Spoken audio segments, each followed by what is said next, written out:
Civil discourse is engagement in conversation intended to enhance understanding. Kenneth J. Garrigan describes it as the language of dispassionate objectivity. What distinguishes civil discourse from other types of conversation is that it requires the respect of its participants and their appreciation for other participants' points. John Locke describes it as such a communication of thoughts and ideas by words as may serve for the upholding common conversation and commerce, about the ordinary affairs and conveniences of civil life in societies of men. Civil discourse politically often has a negative connotation. Since politics is most often viewed with a skewed perspective on the honesty of the politicians, people often assume that if one is good at civil discourse with one's opponents, then one is more of a threat because one has a better ability to be dishonest and manipulative. Outside of politics, civil discourse has a wide spectrum of use and is viewed with a variety of opinions. People sometimes think that it is a waste of time, since most people don't even go into careers involving civil discourse. Others, however, think that it is important for people to learn how to engage in civil discourse, for the sake of being able to earn one's voice, as is seen in movies such as The Great Debaters. As Lundberg suggests, we can reach back into history to find another notion of civil on which to build a new civil discourse. The idea of civility does not mean politeness. It originates in Cicero with the concept of the societas civilus. What it meant was that there are certain standards of conduct towards others and that members of the civil society should comport themselves in a way that sought the good of the city. The old concept of civility was much more explicitly political than our current notion of politeness. Speech was filtered through how it did or did not contribute to the good of the city. What is the importance of civil discourse? Civil discourse is important because it teaches people to have a voice. It allows them to stand up for what they believe in a healthy way, by using their words instead of violence. Civil discourse gives people a sense of empowerment by teaching them how to voice their opinions in a useful and civil manner. According to President Obama, civility also requires relearning how to disagree without being disagreeable. Essentially, if you are having differing opinions than others, civil discourse skills will allow you to deliver your ideas without sounding like a complete jerk. Why should we study it in school? Students can be vulnerable to picking up the ideas of the people that surround them, like their teachers, parents, friends, family, and etc., simply because they do not know that they can have their own voice and that they are allowed to disagree with these people. Teaching students to engage in civil discourse at a young age gives them the skills to reason and form their own ideas.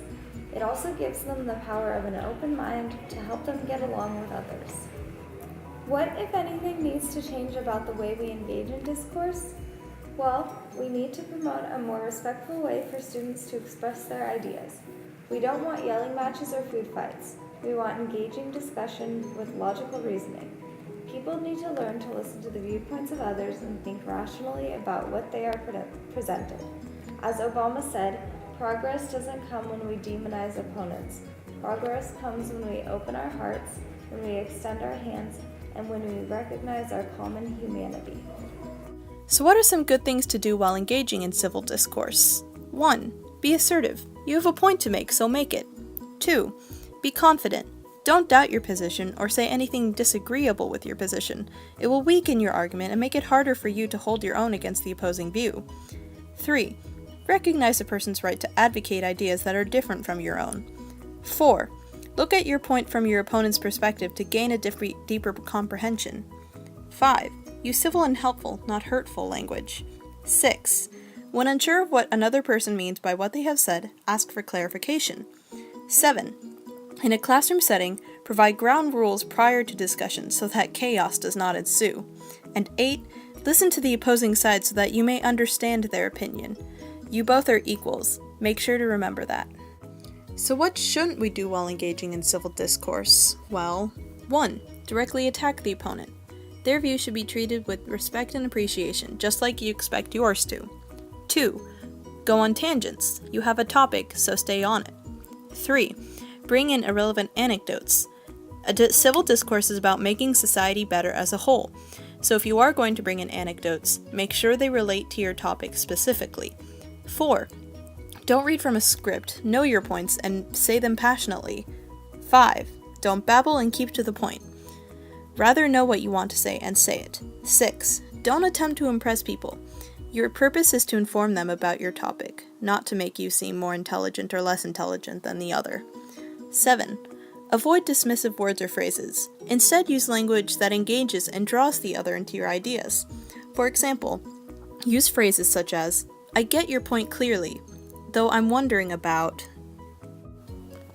So, what are some viewpoints on civil discourse? 1. In their article, Civil Discourse in the Age of Social Media, Rinal Junko and Arthur Chickering discuss the benefits using civil discourse online at higher institutions. For centuries, issues of civil discourse only arose when written or communicated orally. But now, with new technologies for communication and social interaction, the potential for human interaction has expanded drastically. Junko and Chickering believe that educational institutions should take steps into enhancing civil discourse. Primarily, the higher education institutions and professionals need to think about how new communication technologies can be used to strengthen our communities and foster effective and cognitive behavior, simply by creating policies that form a civil and supportive space online for discourse.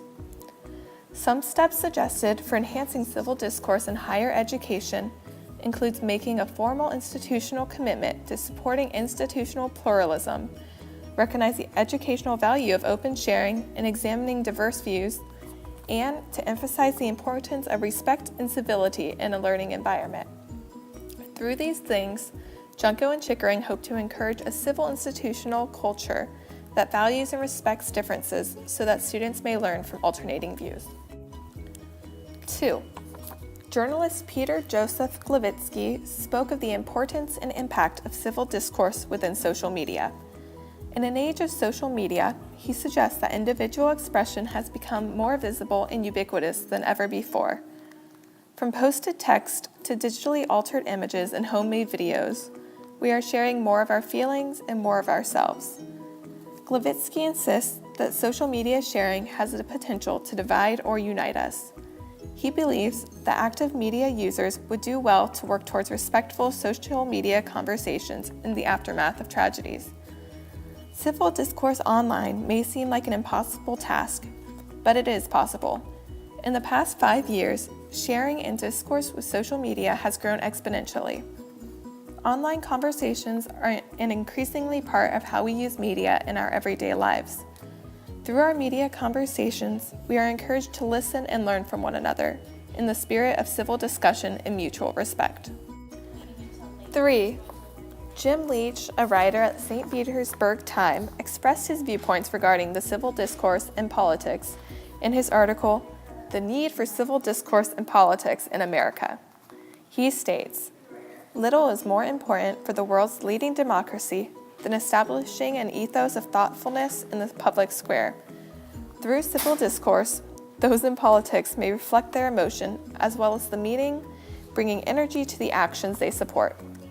Leach states that the concept of civility implies politeness, but civil discourse is about more than good etiquette. Discourse requires a willingness to consider other views and place them in context of history and life experience. Leach insists that it would be much better if all legislators were considered responsible for governing, and for both sides to recognize the potential contributions of the other. In a society as complex as ours, it is irrational to think that the Republicans cannot find some Democratic initiatives helpful, and the Democrats cannot, from time to time, vote with Republicans.